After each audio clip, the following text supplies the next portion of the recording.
What's going on, guys? Welcome back to another Pro Clubs video where we are looking at CDM builds this time. Our world-class CDM Joe has given us his pro to have a look at.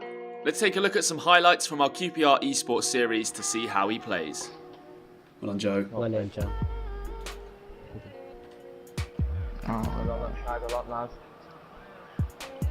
Well done, Joe. Joe. Ooh, good cross, unlucky. Big header. Boys.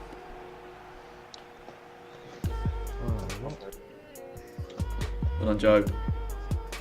I'm in. Quality.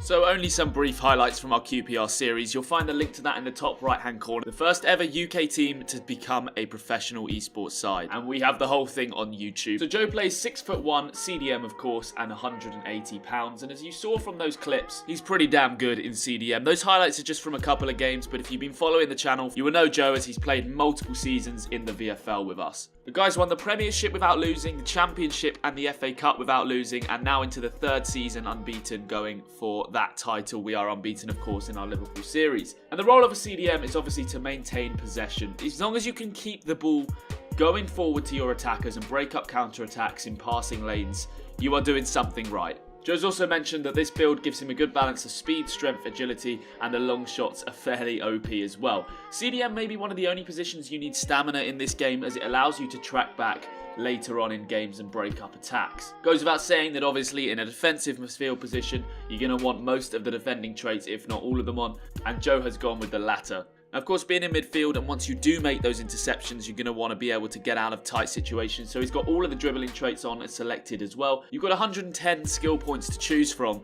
And of course, in CDM, don't have to make any real sacrifices, at least compared to striker, just because everything that is essential to you, you can afford, and then the rest, in my opinion, are just kind of trimming. So you'll see the passing-wise, he's got every passing trait selected as well, except for crossing, and that really is positioning-wise. You do not want to be in crossing positions as a CDM or anywhere near the box. In fact, I would suggest staying about 10 yards behind the opposition's box towards your own goal, and anywhere deeper than that is obviously welcomed as well. The long shots he's got on, as he said, they are OP. You can see 92, nearly 93 long shots. So if you do pick up the ball from deep and your team needs a goal, you've got the ability to pull that trigger, and of course you need all of the speed traits as well. So if you want to go ahead and copy this build, as always, go ahead and do that. This is just an indicator for some of you guys who have been asking about what the best CDM build is. In my opinion, Joe's the best CDM I've played with on this FIFA so far. So if you're struggling, give it a go. Comment down below what your favourite CDM build is. Leave a like if you're going to use this build,